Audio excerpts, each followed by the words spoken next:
Ukrayna Silahlı Qüvvələrinin baş qərargahı bazar ertəsi yaydığı açıqlamada bildirib ki, Ukrayna qüvvələri cəbhənin müxtəlif istiqamətlərində Rusiyaya məxsus sursat anbarlarına, eləcə də hücum dronlarının saxlanması, hazırlanması və buraxılması üçün istifadə olunan obyektlərə zərbələr endirib. Baş qərargahın sosial şəbəkələrdə dərc etdiyi məlumata görə Ukrayna istehsalı olan raket Krım yarımadasında yerləşən Alenivka ərazisində Rusiyanın 92-ci çay qayıqları briqadasına məxsus gəmilərin istifadə etdiyi müvəqqəti bazanı vurub, hadisə yerində güclü yanğın qeydə alınıb. Dəyən ziyanın miqyası isə hələ dəqiqləşdirilir. Donetsk istiqamətində Pokrovskoxunda Rusiya logistikasını pozmaq məqsədi daşıyan ayrıca əməliyyat zamanı Ukrayna qüvvələri Donetskin müvəqqəti işğal altında olan hissəsində yerləşən Ukraynsk şəhərində Rusiya mataatıcı alayına məxsus sursat anbarına zərbə endirib. İlkin məlumata görə obyekt tamamilə məhv edilib. Bundan əlavə, Ukrayna hərbçiləri Donetsk şəhərində hücum dronlarının saxlandığı, hazırlandığı və buraxıldığı məkanları hədəfə alıblar. Zərbələrin məqsədi Rusiyanın hücum PUA ehtiyatlarını azaltmaq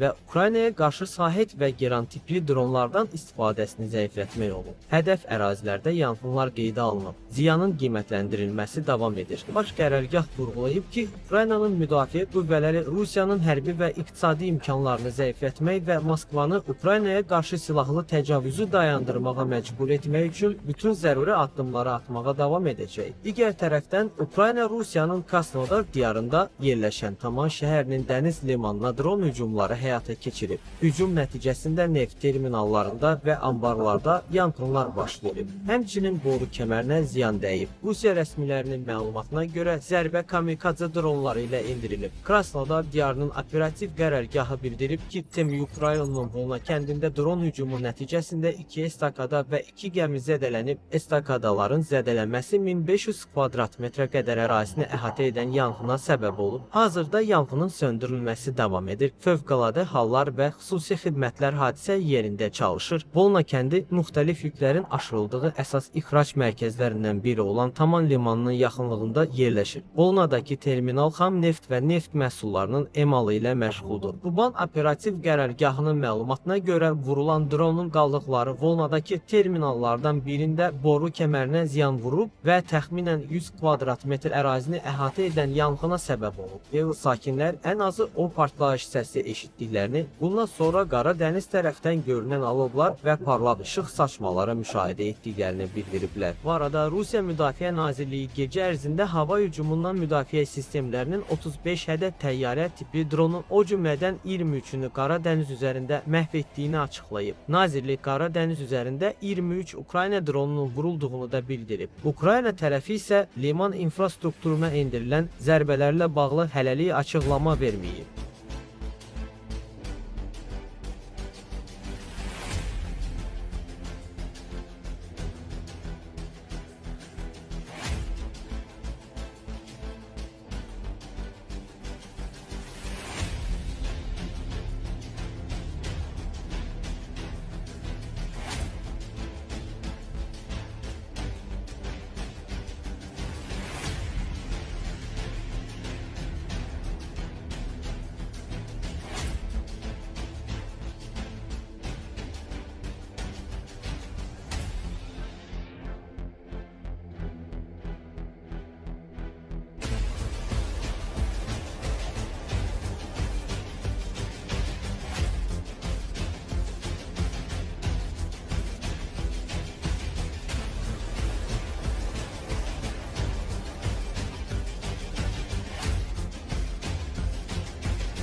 Mövsümi daşqınlar Ovkip çayının Kupyanskın şimalında məcrasından çıxmasına səbəb olub və bataqlıq ərazi yaradıb. Bu vəziyyət davamlı quru hücum təzyiqi ilə birləşərək Rusiya mövqelərini dağılma həddinə çatmış təcrid olunmuş ciblərə çevirib. Nəticədə Ukraynanın birbaşa logistikası qismən pozulsa da, onlar dolama yollar taparaq hərəkət edə bilirdilər. Halbuki Rusiya mövqeləri və quru kommunikasiya xətləri birbaşa su altında qalaraq tamamilə sıradan çıxıb və bunu bərpa etmək mümkün olmayıb. Vəziyyət pisləşdikcə Rusiya qüvvələri getdikcə daha ümidsiz hala düşüb. Kiçik qruplar şəhərin içində qalan silahdaşlarına heç olmasa minimal dəstək çatdırmaq ümidi ilə Şam kötüklərindən hazırlanmış improvizə olunmuş körpülər vasitəsilə bataqlıqları keçməyə cəhd ediblər. Lakin Ukraynanın pilotsuz uçuş aparatları ilə apardığı müşahidə bu cəhdləri mənasız edib. Körpülər və onlardan istifadə edən şəxsi heyət demək olar ki, dərhal məhv edilib. Siyasi nəticələri məhdudlaşdırmaq üçün Rusiya komandanlığı Kupyanskdakı vəziyyətlə bağlı informasiya blokadası tətbiq edib. Lakin yerdəki faktları gizlətmək mümkün olmayıb. Ukrayna qüvvələri qərbi Kupyanska gedən bütün təchizat yollarını kəsib. Kiev cinahından Petropavlivka istiqamətində irəliləyərək mühasirədə qalan bölmələrə kömək göstərmək cəhdləri də uğursuz olub.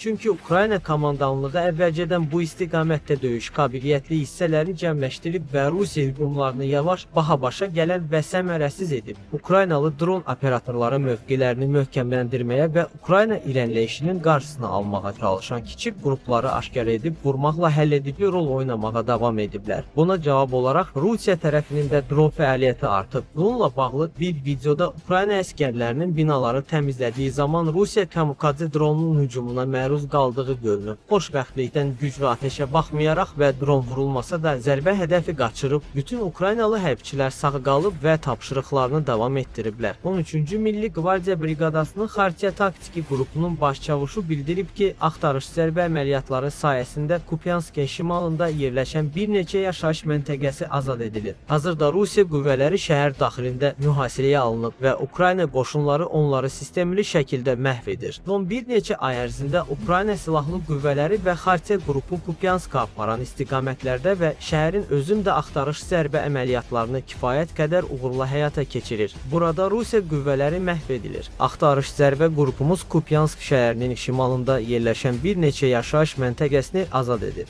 deyə o qeyd edir. Başçavuşun sözlərinə görə Xartiya briqadası birbaşa Kupyansk şəhərinin daxilində fəaliyyət göstərir və Ukraynanın müdafiə qüvvələrinin digər bölmələri ilə uğurla əməkdaşlıq və koordinasiya aparır. Onun sözlərinə əsasən bugün etibarilə Rusiya qüvvələri Kupyanskda mühasirədədir. Onun sözlərinə əsasən bugün etibarilə Rusiya qüvvələri Kupyanskda mühasirədədir.